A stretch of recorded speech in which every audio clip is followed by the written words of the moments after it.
ya.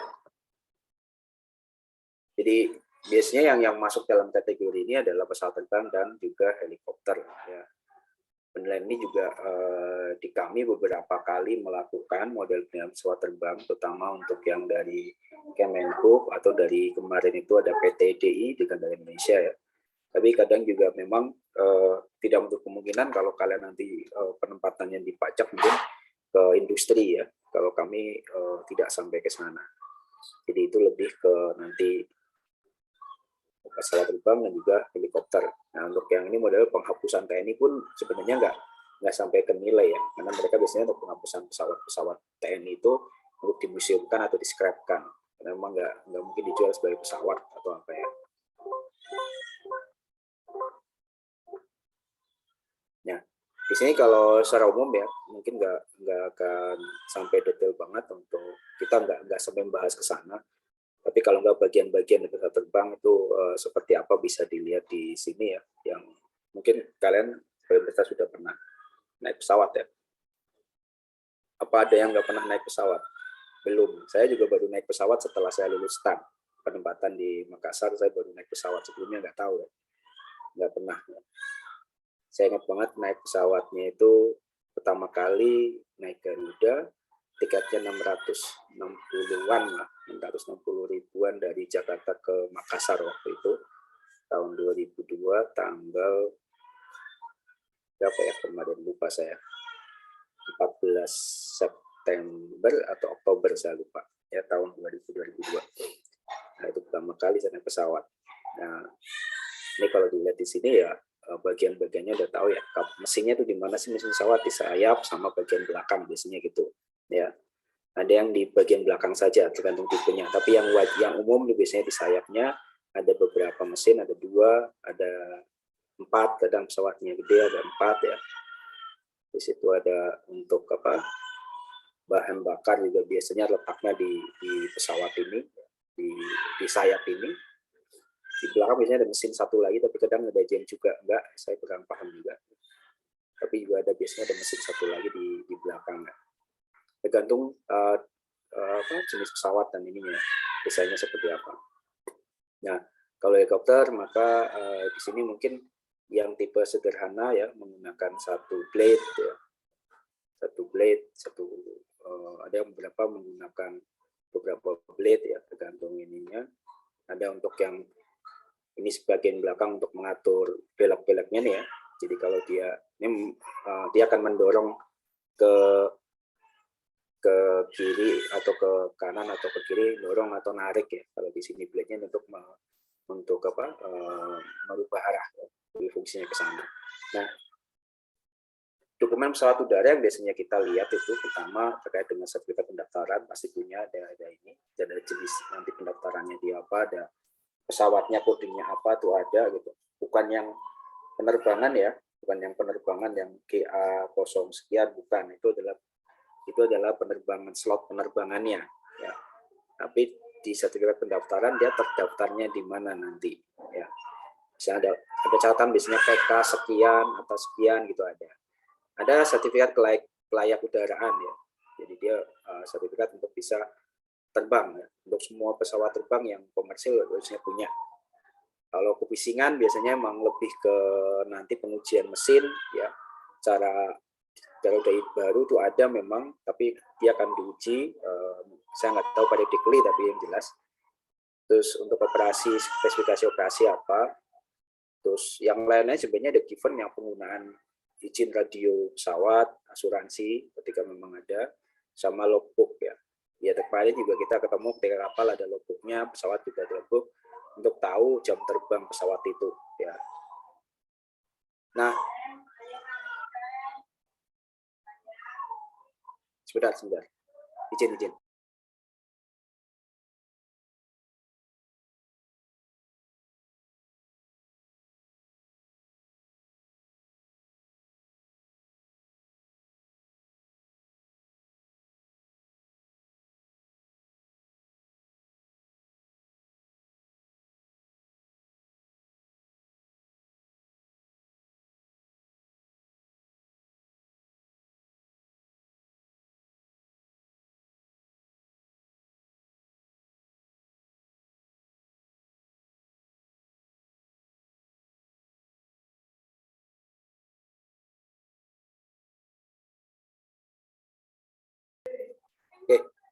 maaf. Jadi untuk data pasar sebenarnya bisa, ini cuma contoh ya, untuk jual beli pesawatnya bisa pesawat-pesawat pribadi yang tapi kadang juga ada pesawat besarnya di situ juga ya. Karena memang barangnya yang sangat langka, dan khusus, biasanya jarang sih kita menggunakan pendekatan ini ya, kecuali untuk kalaupun dia itu sifatnya apa ya, karena biasanya untuk penjaga kayak gini tidak data penjualnya sangat susah ya. Apalagi untuk pesawat-pesawat misalnya kalau antar maskapai jual beli pesawat itu sangat susah kita dapatkan ya. Karena transaksinya sifatnya tertutup banget ya. Kecuali model kayak gini memang sifatnya dia itu pesawat-pesawat pribadi ya, tipe-tipe kecil itu biasanya masuk ke sini ya. Terus secara umum kalau dari bisnis airline ini kita nggak melihat data COVID pasti akan turun ya, turun drastis ya. Secara umum ini naik dari tahun 80 sampai tahun 2015, 2016, 2017-an lah ini naik ya. Ini juga dari rate per mil-nya ya, jadi revenue passenger miles ya berapa gitu ya. Ini juga naik sampai dengan ini, pasti akan turun sih tahun 2020 karena COVID ini sangat tinggi. Terus load factor-nya juga ya, semacam kayak kayak tingkat kekosongannya atau tingkat terisiannya ini berarti ini lebih dari ini. Terisiannya sampai dengan 80% ya. Terus kalau kita lihat digabungkan data tadi dari RPM ya sampai dengan tingkat kekosongan ya, maka cukup angkanya tuh cukup naik ya. Artinya nggak ada indikasi akan turun ya, kecuali mau ada shock mungkin di tahun 2000 sekian. Ini baru perkiraan ya, 2030 kalau ini diperkirakan akan naik terus ya, akan ini seperti ini gitu kan. Tapi kan kita tahu di sini ada shock nanti di sini ya. Ini dan forecastnya akan seperti ini. Ya, kecuali ini ada COVID pasti akan turun. Mungkin sekarang mulai naik lagi ya. Nah, untuk produksinya ya, produksi yang dari pesawat ya, yang utama adalah Boeing dan Airbus, yang lain ada Bombardier, ada apa ya, banyak ya di sana. Ada Cessna, ini contohnya ya, Embraer, Bombardier masuk sana. Ya, nilainya seperti ini. Di market share-nya Boeing cukup tinggi ya, 13 apa nilainya ini. Satunya lagi 9.000. Nah ini other-nya sekian, Embraer, Bombardier tidak bisa pernah naik ya, cuma di Garuda itu ada ya. Nah pendekatan penilaian yang bisa digunakan seperti layaknya barang-barang lain yang personal property, maka ada data pasar, biaya, dan juga pendapatan ya. Pasar, biaya, dan juga pendapatan. Hitungannya kalau di sini sebenarnya kita masih ngawang-ngawang ya. Kenapa ngawang-ngawang? Karena memang cash-nya sedikit, terus kan cash-nya paling sedikit. Penilaian pesawat tuh di Indonesia masih sangat terbatas ya. Jadi untuk studi kasus ya di penilaian pesawat ini masih sangat kurang ya. Di kami sendiri jarang. Kami cuma biasanya untuk secara formal permohonannya mungkin nggak ada, kecuali beberapa yang memang tujuan, misalnya dulu itu sempat ada penilaian pesawat PTDI mau dihibahkan ke pemerintah, terus nilai pesawatnya itu pun tujuannya bukan untuk dipakai, tapi untuk apa, untuk dijadikan sebagai museum ya, sebagai monumen gitu. Jadi bukan untuk dipakai ya. Jadi monumen di mana gitu, itu dari PTDI ya. Jadi nggak sifatnya bukan untuk dipakai. Jadi penilaiannya pun bukan penilaian pesawat secara utuh, tapi lebih ke mana? Ke penilaian rongsok ya. Dan tadi kalau bentar di paling terakhir, di materi terakhir di minggu depan, ya penilaian atas limbah padat. Ya masuknya ke sana. Pesawat bekas, kapal bekas, semuanya ke sana semua. Ya. Jadi kita melihatnya komponen ya. Komponen apa yang ada di situ. Nah, untuk market data approach, maka kalau kita lihat, ya pasti ya, kita lihat di sana bahwa ini kita membandingkan dari subjeknya, yaitu pesawat yang similar atau sebanding dan sejenis, dan kita menggunakan perbandingan. Ya. Jadi kita akan melakukan perbandingan di sini, terus bisa di-adjust baik naik ataupun turun berdasarkan satu karakteristik tertentu. Nah, kalau dalam pendekatan cost dan income, the sales comparison approach assume that knowledge, jadi seorang itu tidak akan membayar lebih atas suatu pesawat yang akan diambilnya. Jadi kalau misalnya ada dua pesawat yang fungsinya sama, satu pembeli tidak akan membayar lebih untuk mendapatkan satu pesawat dari yang lainnya. Ya. Jadi itu asumsi dasar, dan memang ini juga dianggap juga penjualan yang sifatnya wajar. Ketika Anda punya dua pilihan dengan harga yang berbeda, tapi fungsinya yang sama, maka Anda akan mengambil yang termurah, udah pasti. Ini maksudnya adalah seperti itu. Jadi nggak akan membayar lebih untuk sesuatu yang punya fungsi yang sama. Yaitu adalah anggapan dari ataupun sebagai dasar pemikiran penggunaan pendekatan data pasar. Ya. Kalau Anda sudah sudah keluar dari pakem itu, berarti mungkin penjualannya itu ataupun transaksi itu mungkin transaksi nggak wajar. Ya. Nah, ketika transaksi nggak wajar, kita tidak pakai, dia bisa pakai transaksi itu sebagai data pembanding. Semisal nih, kalau ada penjualan, anggap saja ya, pesawat Presiden RI misalnya, ya, tipenya Boeing 737, anggap aja ya 737. Nah, dijual misalnya, sebagai contoh dijual, mau ganti misalnya, ya, terus kita tahu data penjualannya dijual misalnya 40 miliar.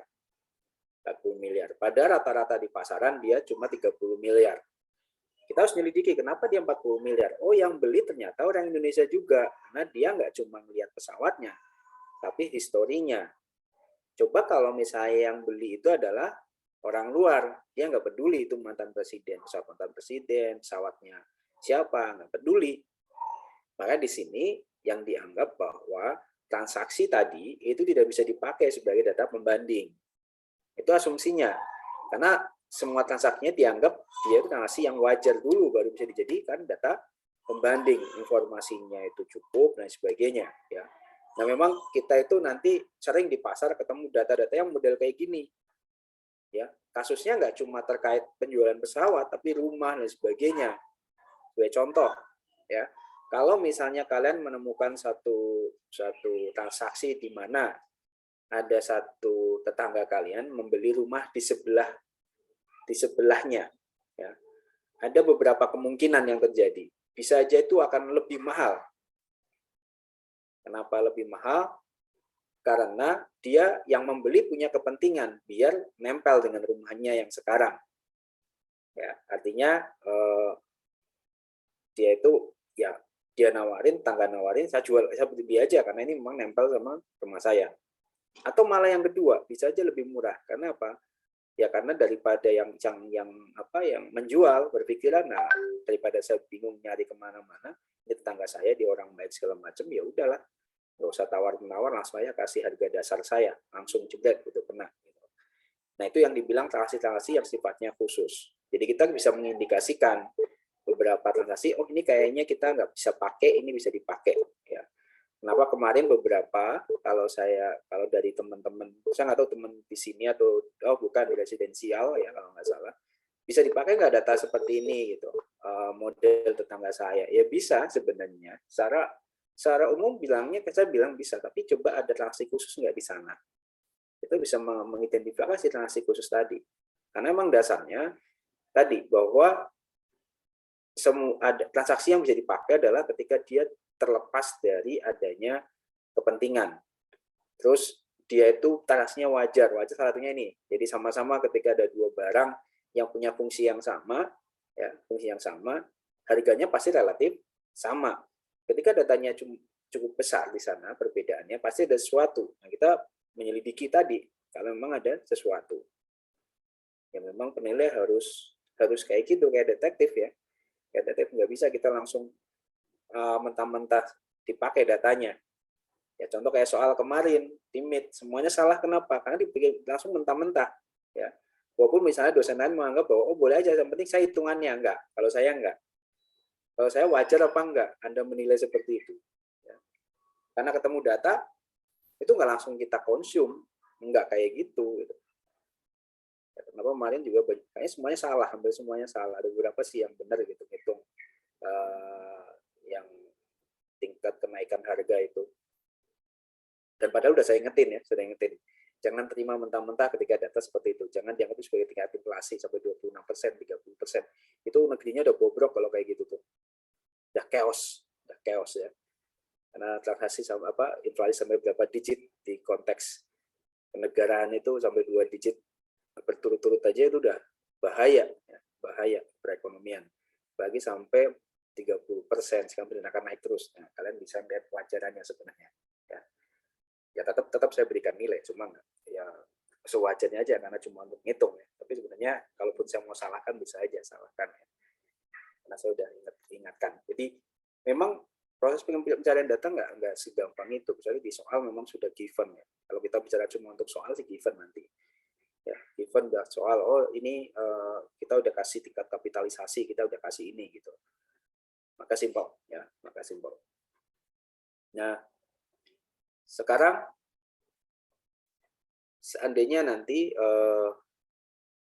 setelah ada pendekatan data pasar tadi, memang saya belum dapat contohnya sama sekali. Saya juga nyari belum ada penilaian pesawat apa yang dibandingkan dan yang lainnya ketika penilaian yang mungkin terkait dengan kilometer, bayangan saya masih sama gitu. Cuma saya nggak akan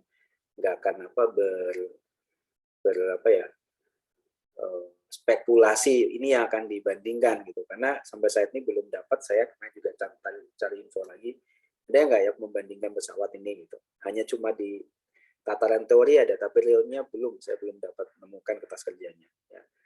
Jadi kalau misalnya untuk biaya pasti kita akan melihatnya replacement cost new apa reproduction cost new ya. Jadi kalau dibicara di sini ada perbedaan antara replacement dan reproduction ya. Kalian paham banget ya. Replacement itu melihatnya current cost of similar property having the same utility as the subject. Ya. Kalau yang reproduction itu current cost untuk memproduksi pesawat replika ya, atau pesawat yang sama.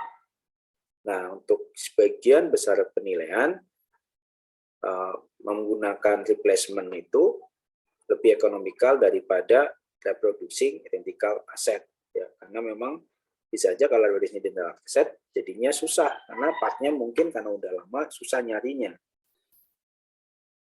Nah, one use unit yang paling bisa dipakai di sini kalau reproduction itu dia akan bisa memperkirakan obsolescence dari capital cost-nya. Itu yang ini ya. Jadi karena dia melakukan reproduksi, jadi dia tahu misalnya kita melihat tuh tingkat fungsionalnya, fungsionalnya apa aja gitu. Jadi nggak ini ya, nggak ribet. Tapi ketika reproduksi itu, maka yang paling susah itu ya nanti nyarinya. Ya. Nah di sini kalau dibilang kalau kita punya replacement dan reproduction, maka selisihnya itu yang dianggap sebagai tingkat usangan fungsinya. Tapi yang susah adalah nyari reproduction-nya itu sendiri ya. Jadi kita kan kalau ketemu nanti reproduction cost sama replacement cost ada selisih misalnya, ya kita dapat itu sebagai penunjukan fungsi. Ya, penunjukan fungsinya seperti apa ya. Pada akhirnya ya, kalaupun itu dianggap penunjukan fungsi, kenapa kita nggak pakai salah satu aja? Ya satu, artian gini, pakai yang replacement aja. Replacement berarti kan penunjukan fungsinya kita seolah-olah nggak ada. Kenapa? Dibilangnya kita cuma similar utility. Kita soalnya kan kayak gitu ya. Jadi kita melihatnya cuma dari fisik aja mungkin ya. The excess capital cost exists because of it is often less expensive ya. Jadi kalau capital cost-nya itu nanti dia akan lebih murah daripada yang fungsional aircraft ya. Jadi dia akan lebih murah. Nah, kalau lebih senang ketika kita pakai replacement ya. yang paling mendekati, ya paling mendekati, walaupun memang itu pun agak susah juga kadang ya, agak susah juga. Memang benar-benar sama nih gitu, memang fungsinya sama, tapi teknologinya kan beda, ya, misalnya kayak gitu. Jadi di sini dibilang excess capital cost exists because it is often, ya, it is often less effective to obtain newer aircraft. Jadi kita lebih murah ketika mendapatkan aircraft yang murah daripada memproduksi yang lama. Ya. Artinya karena cost-nya pasti lebih tinggi ya, karena teknologi pembuatannya juga pasti lebih lama, terus part-nya juga mungkin sekarang sudah jarang, harganya pasti makanya lebih to obtain newer aircraft tinggal sampai dengan kalau kita menggunakan produksi yang baru untuk suatu pesawat yang dengan fungsi yang sama. Artinya ketika kita punya pesawat lama, kita mau create new pesawat lama itu, ya, dengan fungsi yang masih bagus, itu biasa lebih mahal daripada kalau kita membeli pesawat dengan fungsi yang sama, tapi model yang terbaru, misalnya. Itu cost new juga kita akan lihat ketika kita menggunakan pakai indexing, ya. Kalau indexing gitu. Nah, achievement estimation, maka ini akan ribet ya. Kalau kita ini mungkin belum sampai ke sana, kita akan ininya. Nggak tahu nanti soalnya akan kemana, bisa aja, tapi real diberikan, ya tinggal dihitung. Maka kalau dilihat di sana, ya pasti ya antara biaya material dan non material, ibaratnya seperti itu. Ada yang direct, ada yang indirect cost. Ya. Ada yang nanti sifatnya mengril ke fisiknya, ada yang memang disupport ya mungkin terkait dengan izin, license dan sebagainya, ya, sampai dengan asuransi. Itu biaya-biaya yang indirect-nya, ya, biaya tidak langsungnya. Nah, achievement estimation misalnya menggunakan indeks, ya, artinya kita tahu biayanya pendapatannya berapa di waktu dulu, dan misalnya di contoh ada diproduksi tahun 95, harganya 100 miliar, 100 juta dolar. Nah, kita akan lihat determine production cost tahun 2002. Base year-nya 1990. Nah, tinggal hitung di sana. Ini juga udah pernah kalian pelajari, jadi nggak ada masalah ya. Jadi tinggal di tahun indeksnya, karena kita 90, 2002 ada di satu row, maka tinggal cari 95 di 116, 2002 di 154 ya. Tapi tinggal tuh current indeksnya berapa, historic indeksnya 95 ya. Ini konteksnya dalam satu seri yang sama. Nanti kalau pisah agak, yang kemarin saya bilang agak susah ya kalau pisah. Current indeksnya pisah, ininya pisah, gimana cara ngitungnya itu akan lebih susah ya. Kayak gimana sih nggak nyampe segitunya. Misalnya sama, wah ketemu angkanya ya. Nah, ini coba contoh price list-nya ya, price list untuk pesawat-pesawatnya di tahun berapa nih? 2018. Ya, untuk Boeing, Airbus sampai berapa nih? A380 436 juta dolar ya. Yang pesawat terbesar nih A380 ya, yang dulu kalau nggak salah pertama kali yang punya Singapore Airlines ya.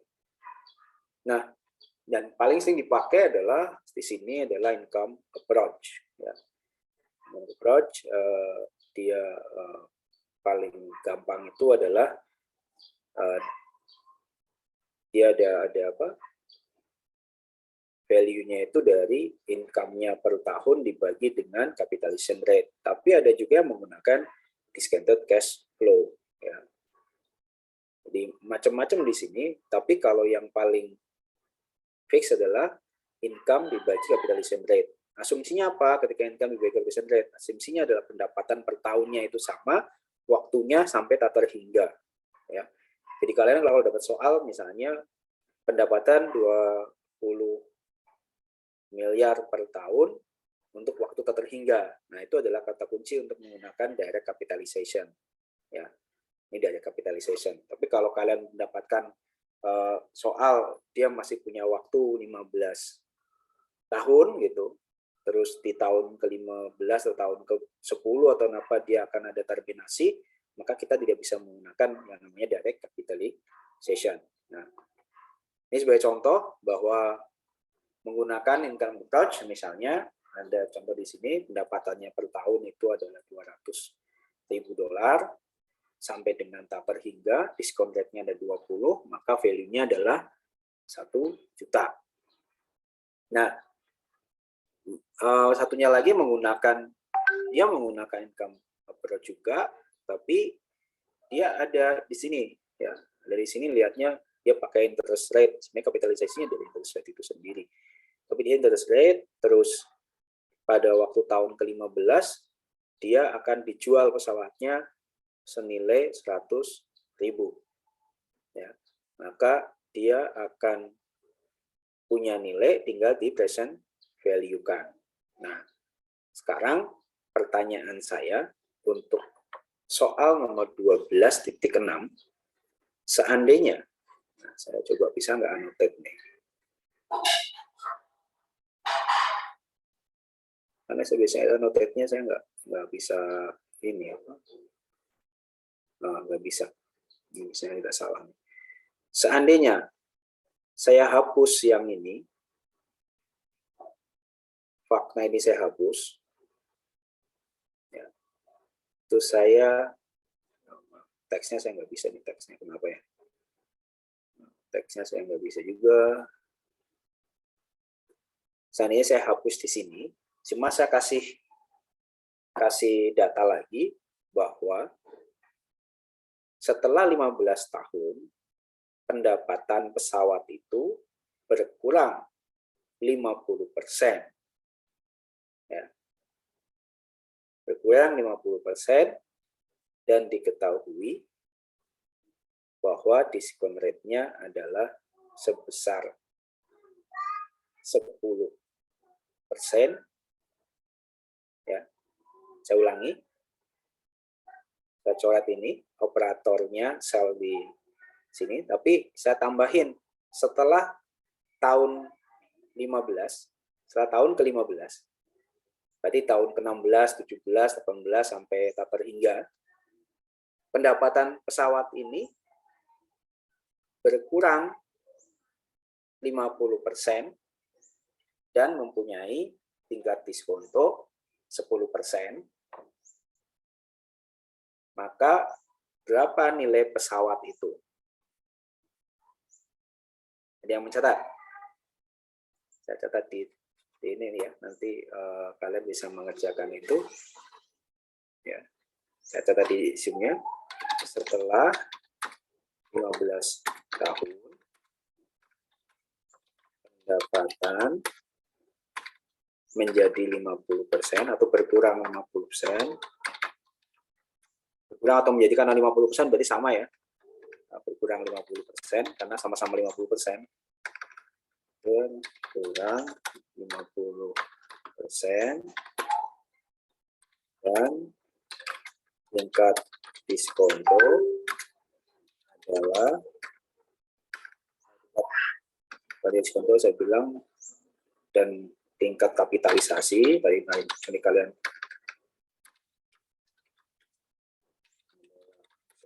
10%, berapa nilai pesawat tersebut ya. Jadi di tahun ke-16, tahun ke-17, tahun sekian itu dia pendapatannya cuma 50% dari pendapatan sekarang. Tingkat diskontonya itu adalah, tingkat kapitalisasinya itu adalah 10%. Present value-nya berapa kira-kira pesawat itu nilainya sekarang? Kalian kerjakan 10 menit ya.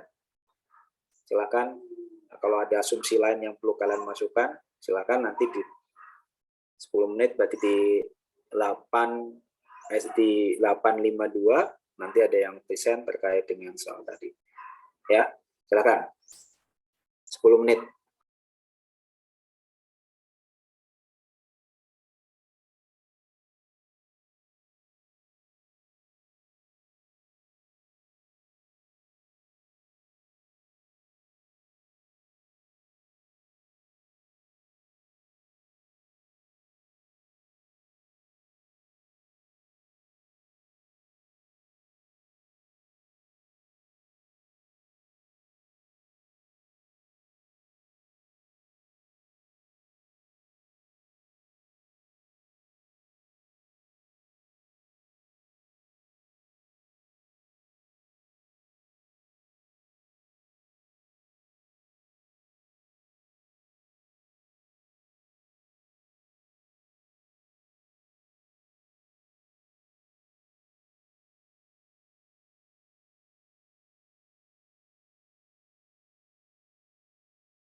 Oke.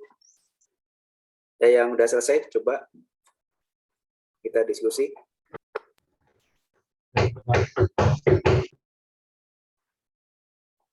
Ada yang mau coba diskusi? Desain? Oh, Mas Putu, silakan Mas Putu. Saya izin share screen ya Pak, saya juga belum tahu benar apa enggak, saya coba share screen. Nggak apa-apa.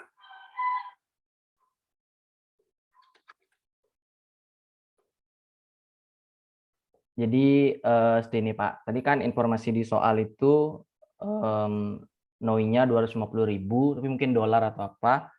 Kemudian interest rate-nya 7,5% dan N-nya 15. Itu saya present value-kan biasa dulu, tahun 1 sampai 15 itu. Saya langsung, karena disoalkan informasinya per tahun, jadi saya langsung, istilahnya annuity gitu Pak, jadi konstan per tahun. Jadi saya langsung gunakan rumus ini bahwa 250.000 dikali dengan 1 min 1 per 1 ditambah interest rate-nya dipangkat banyak tahunnya 15, kemudian dibagi dengan interest rate ketemu 2,2 juta ini. Kemudian untuk yang tadi tambahan informasi dari Bapak bahwa setelah dari tahun 16 dan seterusnya itu dia konstan, tapi terjadi penurunan 50%-nya. Maka 50% menurun dari 250 berarti tersisa 125.000, kemudian capitalization rate-nya adalah 10%. Nah, di situ saya langsung menggunakan yang direct capitalization itu tinggal dibagi 125 dibagi 10%. Cuma itu belum selesai menurut saya karena itu merupakan nilai yang diperoleh di tahun ke-16. Sementara kita menilai di tahun sekarang sehingga hasil ini saya present value-kan single lagi ke tahun sekarang dengan cara 1.250.000 ini dibagi dengan 1 ditambah interest rate-nya dari 7,5 yang 15 itu dipangkatkan dengan 15 yaitu periodenya. Sehingga ketemu 422.000 untuk nilai pesawat, berarti yang pertama ditambah yang kedua yaitu 2.629.000 itu Pak. Kurang lebihnya seperti itu dari saya Pak. Terima kasih. Oke, makasih Mas Putu. Sekarang Mbak Nabila, silakan. Nanti kita diskusi setelah ini. Baik Pak, saya izin share screen ya Pak. Ya, silakan Mbak.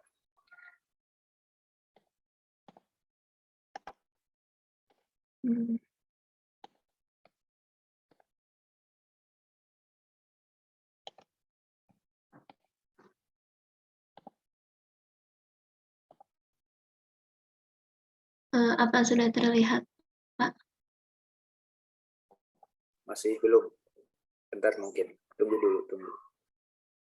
Belum kelihatan. Nah, udah, silakan. Baik,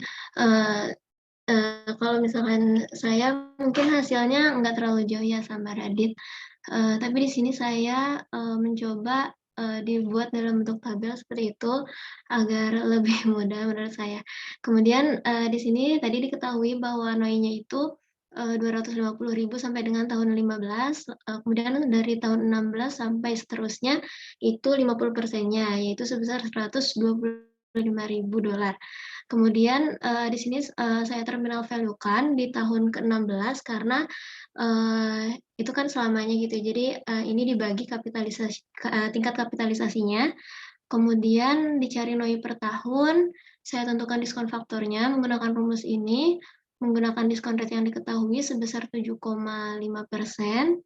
Setelah itu dicari NPV-nya, lalu saya totalkan dan didapatkan nilai pesawatnya dengan diberatkan seperti itu, Pak. Oke, mungkin miss-nya ada perbedaan di yang ke-16 itu, tahun ke-16 ya Mbak? Iya Pak. Nah ya, oke, kita lihat. Ini biar desain aja nggak apa-apa. Saya senang kalau model kayak gini, punya Nabila saya senang. Kenapa?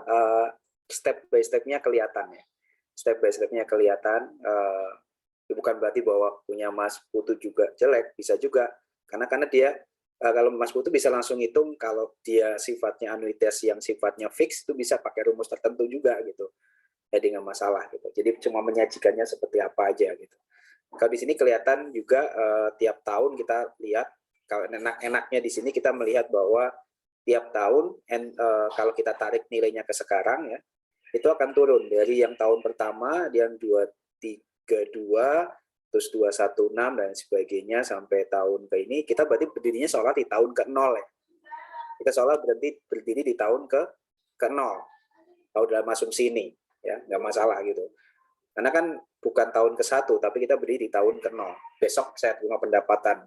Asumsinya adalah pendapatan sewanya dibayar di tahun depan, bukan tahun sekarang ya. Ini asumsi dasarnya baik Mas Putu sama Mbak Nabila itu seperti itu. Jadi pendapatan dibayar di belakang nih, bukan dibayar di depan. Kalau dibayar di depan gimana kalau langsung dibayar di depan? Berarti yang pertama di tahun pertama kita nggak pakai di present value kan, langsung 250, ya kan? Nah ini karena konstruksi yang berpikirnya kita harus paham. Antara Mas Putu dengan Mbak Nabila itu kelihatannya semua pendapatan diasumsikan diterima di belakang. Dan kita berdiri di tahun 0. Gitu ya. Kita berdiri di tahun 0, hingga kita nanti lihat di sini. Tahun 1 kita langsung present value kan. Kalau kalian bisa menjawab tahun 1 kalian nggak present value kan, bisa nggak? Boleh. Asumsinya yang kalian harus benerin. Misalnya nih, di tahun pertama kita anggap bahwa pendapatan dibayar di muka. Sekarang saya mau nilai, berarti tahun pertama saya nggak melakukan present value, langsung tulis 250, ya. Yaitu itu tergantung dari realnya nanti ya. Kalau ke depan kita berarti realnya seperti apa gitu. Kalau dari soal nggak ada asumsi itu, kalian bisa berdua asumsinya, bisa jalan. Dari situ aja udah membuat dua asumsi, dua jawaban yang akan beda, tapi dua-duanya benar. Ya, makanya di sini diasumsikan bahwa pendapatan itu diterimanya di belakang, bukan di depan. Nah, asumsinya tahun pertama kita berdiri di tahun 0, bukan tahun pertama lagi. Terus ini juga kalau dilihat di sini enak ya, enak tiap tahunnya. Nah, mungkin di terminal value ini nanti Mbak Nabila, kita tidak perlu lagi menambahkan yang 125. Karena 125 itu sebenarnya adalah pendapatan yang kita akan kapitalisasi. Karena kita tadi udah sepakat apa? Yang tahun 16 itu sebenarnya kita terima uangnya enggak? Kemungkinan belum, karena terimanya di belakang ya. Tadi kan terimanya belakang kita anggapnya. Ya, jadi kita terimanya di belakang, berarti seolah-olah ya kita nggak perlu lagi menambahkan lagi pendapatan itu. Ya, jadi walaupun selisihnya dikit banget ya. Hasilnya dikit banget, ya kita nggak perlu menambahkan itu. Jadi langsung aja ya kilapan, enter aja Mbak. Nah, langsung berubah. Dan enaknya model kayak gini ya. Jadi kalau rumus enaknya gini, begitu kita ngubah dikit langsung kita berubah semuanya. Kalau udah pakai rumus, ya. Jadi kalau pakai Excel, kalau memang terbiasa dengan cara Mas Putu ya silahkan. Kalau yang di sini misalnya event nih misalnya, ternyata kita pakai pendapatan nggak fix tiap tahun, itu bisa terjadi, ya enggak? Nah, maka pakai cara Mbak Nabila lebih enak. Karena tinggal 250, tahun kedua 200 berapa, tinggal dirubah coba. Ini tahun kedua 200, Mbak. Di tahun kedua 200 misalnya. Harusnya langsung kita nggak perlu ngapa-ngapain lagi. Udah berubah sendiri. Ya. Jadi ini lebih fleksibel. Nanti mungkin bisa di-copy nih caranya Mbak Nabila. Tapi ingat caranya ya, jangan nanti persis kayak gitu.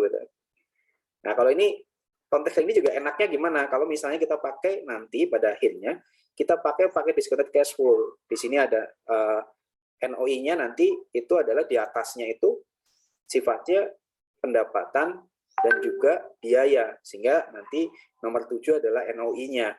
Maka nanti kita bisa pakai ini untuk pengerjaannya di lebih fleksibel. Ya.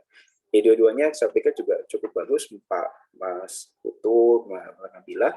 Tapi kalian ingat ya, kalau kalian nanti beda gitu, ini saya paham misalnya, ini asumsinya menggunakan pendapatannya itu diterimanya di belakang seolah-olah gitu. Karena kan bayang saya kalau misalnya kita ngitung sekarang, pendapatan sekarang juga kita tahu, diterima sekarang, berarti kan sekarang kita pegang uang 250 aslinya gitu. Benar nggak? Nah itu info itu nggak ada di soal, makanya kalian bisa mengeksplor gitu. Ini suatu info yang misalnya nggak ada, kalian eksplor. Di dua-duanya kalau nggak salah asumsinya ini semuanya menggunakan pendapatan diterima di belakang. Ya. Salah apa benar? Ya dua-dua. Kalau misalnya ada pendapat kedua nanti beda lagi, nggak ada masalah juga. Tapi Tapi ini intinya kayaknya sudah oke ya. Kayaknya agak sedikit berbeda nggak Mas Putu, ada sedikit berbeda ya? Iya Pak, sedikit Mas, berbeda. berbedanya di mana lagi Mas selain tadi? Mas Putu ketemunya berapa tadi? 2? 2629. Ya, kira-kira bedanya di mana? Kalau Mas Putu langsung 250 ya depannya ya? Iya Pak.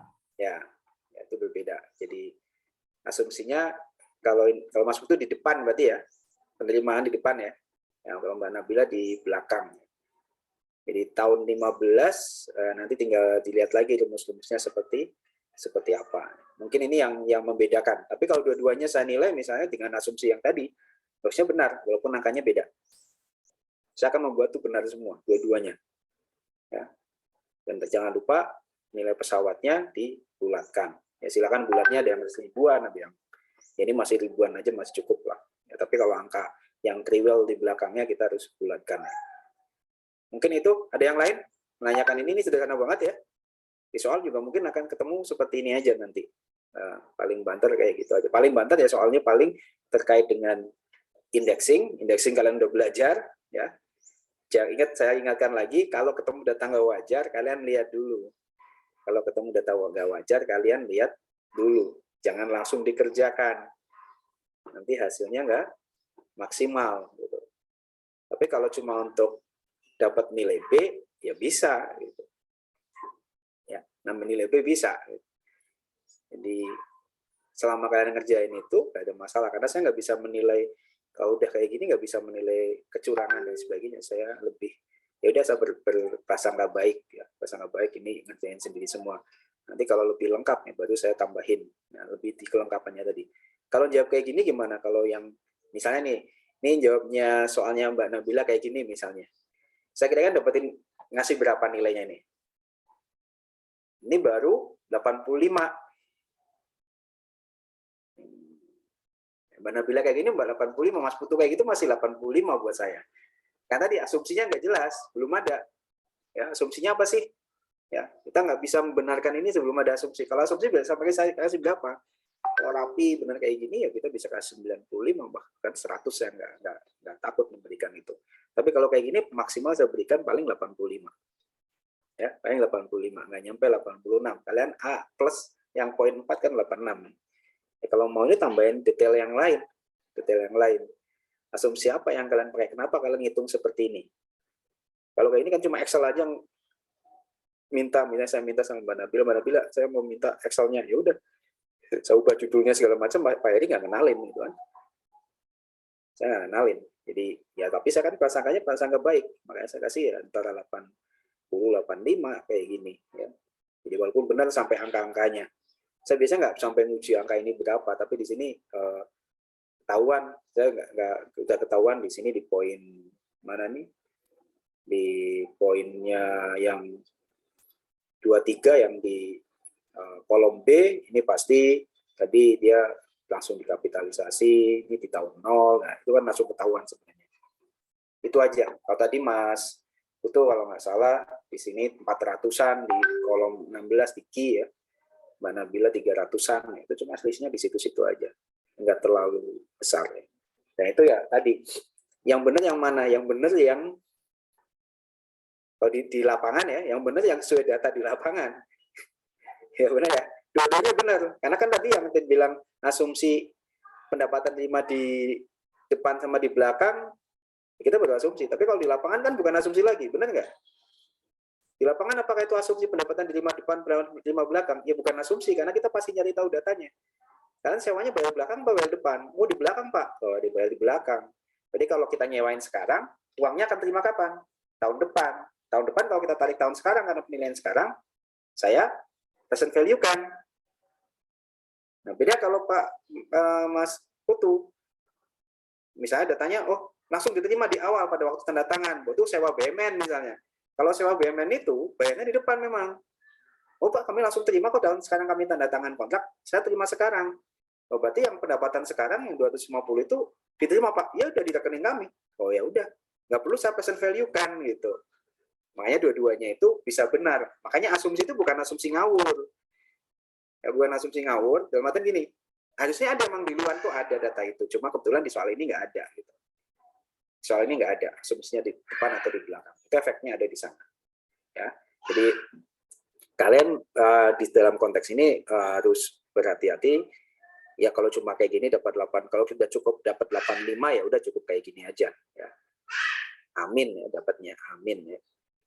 Jadi kalau misalnya nggak mau, mungkin Mbak Nabila pengen nilainya tinggi ya, atau Mas Putu atau yang lain ya, Mas Seno, Mas Hanif, Mas David, ya itu mau yang bagus ya mau nggak mau kita berikan asumsi-asumsi yang lain. Di mana asumsi itu kalau di dunia nyata itu bukan asumsi lagi nanti, tapi karena di soal ya kita berikan asumsi. Oke, sampai saat ini ada yang bertanya terkait dengan ini. Ya, soalnya sangat-sangat sederhana, yang indexing dan sebagainya.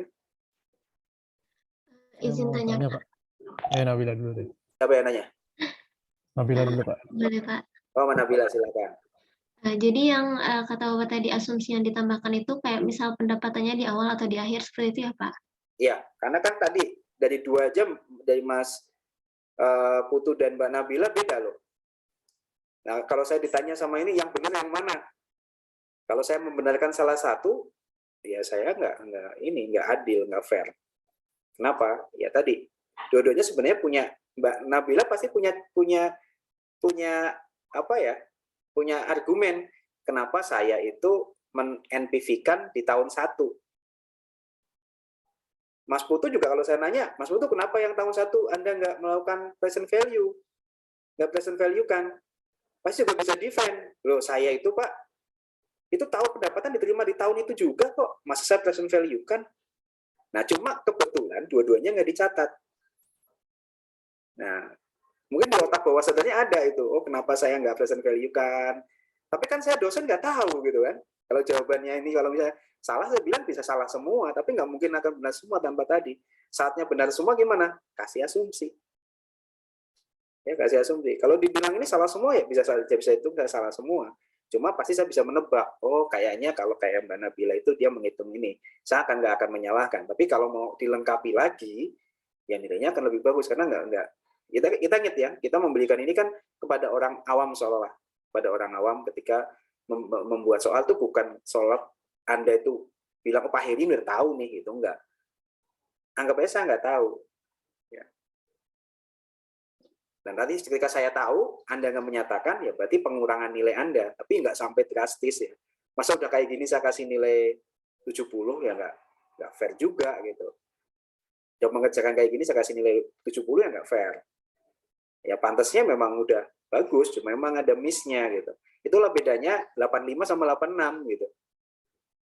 Dari A min ke A normal ya, dari 3,7 ke 4,0 gitu. Satu informasi missing dikit aja itu berakibat Anda bergeser ya. Kalau kan sama aja kalau Anda misalnya kenapa sih Pak 85,99 tetap A min gitu kan.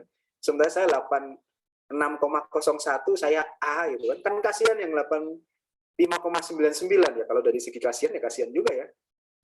Dari segi kasihan ya. 85,99 tetap amin gitu. Tapi mengitur rule-nya mau gimana gitu.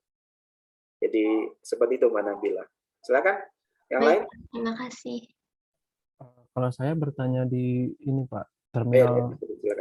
terminal value yang di akhir itu kan diskon faktornya, apakah gunakan di tahun setelahnya atau sebelumnya Pak? Kalau yang saya ingat dulu waktu residensial itu dia diskon faktornya pakai tahun sebelum terminal value-nya itu Pak, atau di sini berbeda Pak asumsinya? Saya masih kurang paham. Ya, makanya tergantung asumsi awalnya seperti apa sebenarnya. Ya, ada yang sampai yang misalnya di tahun dianggap yang 16 itu langsung di 15-nya. Langsung di 5 tahun 15-nya. Ada yang seperti itu. Contoh di soal yang di presentasi tadi, itu terminal value penghitungannya bukan di tahun ke-16. Tapi di tahun keberapa coba? Tahun ke-15. Ya. Di tahun ke-15. Coba lihat Mbak Nabila, mohon di ini lepas coba. Saya share screen dulu. Baik, Pak. Kita lihat ya. Jadi ini bukan masalah benar salah buat saya sih. Nah, sebagai contoh nih, ya, di soal ini jawabannya, walaupun dia di sana memang dibilang langsung seperti ini ya, dia seolah-olah hampir sama kayak Mbak Nabila, pendapatan terima di belakang. Ya. Tapi ada kata-kata di sini lucunya gini. Pendapatan ini seolah diterima di belakang. Realnya gini. Ini paling lucu nih. Ini baik. Pendapatan diterima di belakang. Kenapa ini benar? Karena konteksnya gini, Mas. Di tahun ke-1, berarti kita berdiri di tahun 0. Di tahun ke-15, kita terima pendapatan nggak? Iya. Terima pendapatan atas sewa yang di tahun ke-14. Benar nggak? Tapi di tahun 15, setelah terima sewa, kita jual. Bisa nggak terjadi? Bisa aja, Pak. Nah, maka konteksnya dia langsung terminal value seolah-olah di tahun ke-15 juga. Nah, beda tadi misalnya yang konteks pendapatan, yang kapitalisasi. Ya, konteksnya yang kapitalisasi, kita anggap seolah-olah mulai tahun depan gitu, mulai tahun depan. Apakah kita bicara masalah pendapatan tahun ini? Enggak, itu tahun depan. Ya, ya ini memang ada konteks tadi, asumsinya kita asumsi mana? Ya memang kalau mau detail banget akan seperti itu. Ya kayak ini kalau misalnya mau detail banget, kalau saya sewakan lagi di tahun ke-16, kalau saya sewakan di tahun ke-16 gimana? Takutnya ketika kita menggunakan tetap di tahun 15, kayak seolah-olah di tahun 15 ada dua pendapatan. Seolah-olah saya bilang, seolah-olah di tahun 15 ada dua pendapatan. Yaitu pendapatan sewa yang kemarin sama kita juga mendapatkan pendapatan di tahun ke-16. Jadi seolah ada switching. Ada switching itu, asumsinya itu. Jadi dua-duanya buat saya nggak ini ya, karena kadang terlalu detail banget juga saya nggak terlalu ini ya. Tapi yang jelas konsistensinya saja ya. Kalau Anda memang menggunakan langsung kapitalisnya tahun 15 ya, berarti anggap aja asumsinya bahwa pendapatan terima di muka aja. Ya, pendapatan terima di muka. Ya, pendapatan di tahun ke berapa kapitalisasi sekarang misalnya. Itu lebih bagus. Karena informasi dari saya, pendapatan di tahun ke-16 adalah ya itu 125, bukan pendapatan di tahun 15, informasi saya itu ya. Tapi in case Anda misalnya konteksnya kayak Mas itu tadi, itu bisa asumsikan bahwa itu diterima di muka, maka mungkin saya menggunakan diskonnya tahun tahun ke-15 bisa aja terjadi seperti itu ya, karena di tahun soalnya tahun pertama itu saya masih 250. Berarti sebenarnya pangkatnya pangkat 0, bukan pangkat 15.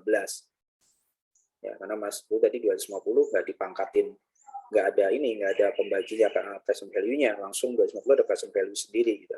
0 ya, langsung dibaginya dia 1, nggak ada ini. Ya. Jadi pada akhirnya itu yang terjadi. Ya mungkin itu kalau misalnya Anda memang mengasumsikan itu. Ya memang kalau katanya the devil on detail ya. Jadi detail memang yang dibilang setannya itu di detailnya. Sebagaimana Anda mau mendetailkan ini sebagai apa gitu. Makanya kalau kalian menggunakan asumsi itu saya nggak akan menyalahkan. Saya akan menyalahkan. Walaupun soal saya bilang bahwa di tahun ke tahun ke-16 tadi kan sampaikan di tahun ke-16-nya atau setelah tahun 15 itu pendapatan 125. Nah, itu yang akan saya hitung. Kan sama juga pendapatan saya, dia rata-rata sekian. Ya, sekian itu akan saya terima kapan sebenarnya? Kan mempresent value kan semua feature-nya di tahun berapa gitu. Kalau terimanya memang di tahun 2016, di tahun ke-16 ya itu 16 yang di present value kan. Kalau diterimanya di tahun ke-15, maka tahun 15 yang di present value kan. Karena sebenarnya kapitalisasi itu sebenarnya adalah mempresent value kan sampai dengan tingkat terhingga. Benar nggak? Itu dulu konteks ini di atas ya, ini sebenarnya adalah konteks di mana kita mempresent value kan seolah-olah ya seluruh pendapatan sampai dengan tahun tak terhingga, seolah-olah saya bilang, makanya seolah-olah di sini. Makanya di sini kemungkinan dapatnya ada 200 ya, expected income-nya 200 sampai dengan tak terhingga, rate-nya adalah 20, maka kita tinggal bagi aja. Jadi kalau kalian menggunakan 15 sama 16 dengan asumsi awal yang seperti apa, maka kalian nggak akan salah. Ya. Insya Allah salah satu aja asumsi yang kalian pakai, ya presentasi tadi misalnya, terus kalau pakai punya Mas Putu berarti pangkatnya tetap pangkatnya 15. Kalau punya Mbak Nabila ya tetap dia tahun ke-16. Itu pendapat saya ya, pendapat saya. Mungkin nanti ada yang lain bisa, dan pendapat saya bisa aja salah nanti. Ya. Tapi untuk konteks ini saya pakai itu. Konteks ini saya pakai itu karena yang saya akan menilai ini di tahun keberapa nih? Ya, tahun 15 terus saya asumsikan kita akan menerima ini di tahun ini, ya nggak masalah. Jadi dia misalnya switching kontrak, misalnya anggap aja awalnya diterima karena di tahun apa? Di tahun ke-15 bisa saja dia sudah selesai tutup, dia bisa berubah kontrak, anggapannya ya bisa berubah kontrak akan diterima langsung di awal, itu bisa terjadi. Makanya kalau konteks yang present value yang belakang saya nggak akan terlalu detail banget ya, tapi lebih konteks yang di depannya seperti apa. Karena berpengaruh ke belakang juga akan bisa ada cut off ya. Karena ini sebenarnya kayak dua waktu dan dua skenario yang berbeda antara tadi. Yang pertama menggunakan seolah-olah seperti discounted cash flow, tapi kita udah dapat net operating income-nya. Ya. Kan sebenarnya ini sebenarnya kayak discounted cash flow, tapi kita punya net operating income. Terus yang satu menganggap bahwa dia sudah, setelah itu kita jual. Yang satu kita mau lanjut bisnis. Jadi konteksnya ada dua konteks yang sedikit berbeda. Jadi ketika Mas David misalnya mau menganggap, Pak, saya present value kan langsung, boleh nggak gitu? Nggak ada masalah buat saya. Tapi ya tadi kalau kita bicara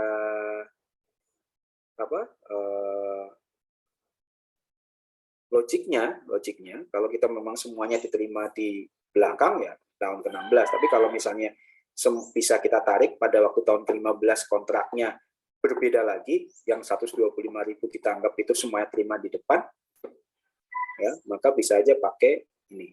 Itu sama aja sebenarnya sih, nggak terlalu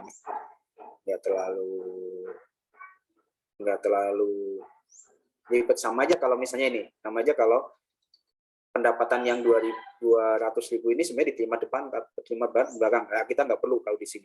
Udah langsung aja 20.000 langsung kasih ini. Nggak, kita di sini kita mengesampingkan yang namanya present value yang di atas nih. Ya, mengesampingkan namanya present value. Kalau kalian misalnya nambahin, misalnya even Mbak Nabila nambahin di sana tahun 16 nggak ada masalah. Ya. Jadi kalian jelaskan aja di dalam soalnya ya. Jadi nggak apa?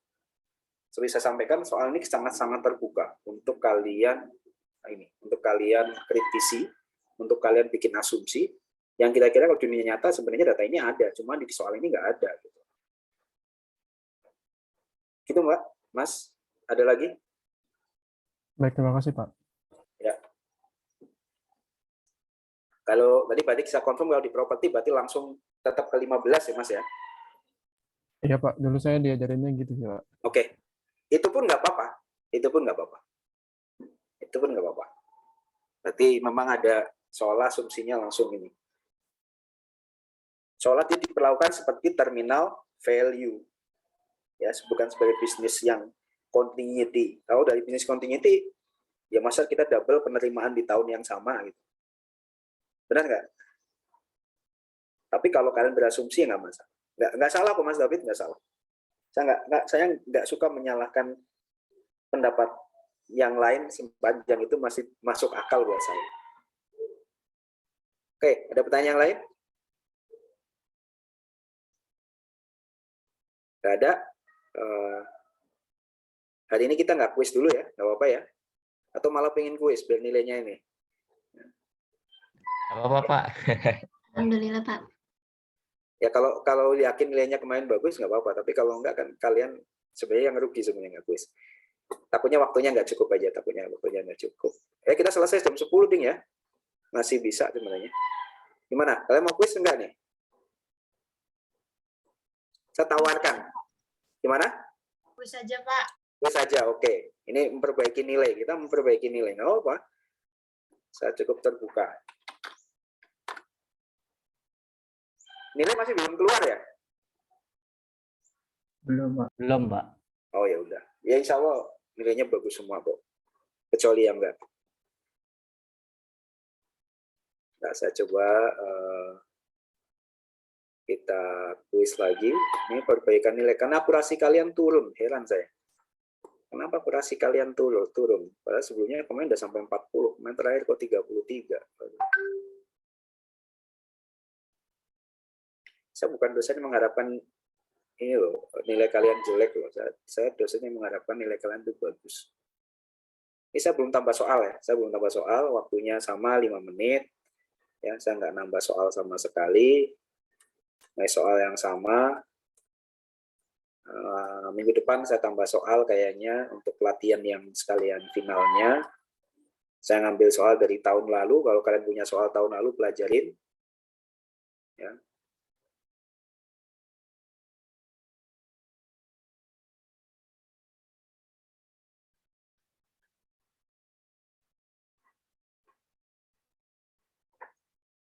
Ada kelas kok suka kuis ini. Keren. Setelah tahu nilai tertinggi yang diambil, langsung pada pingin kuis.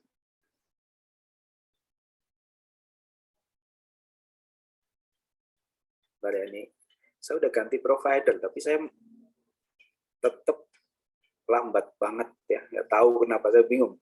Masa belum berani pakai video itu gara-gara kemarin saya rapat-rapat pakai video. Saya ini terus, ngehang terus. Ini saya tutup video baru lancar.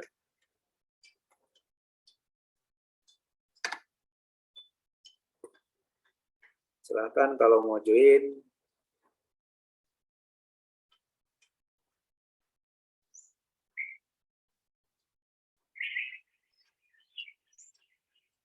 Tuh, saya disconnect lagi tuh.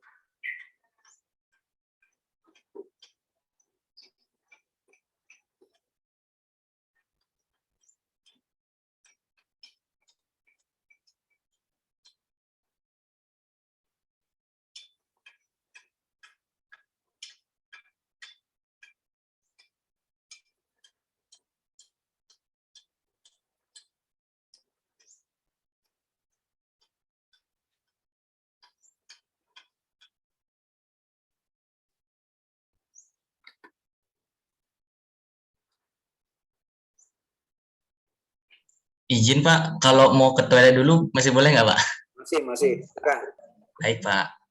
Kita mulai 9.30 ya.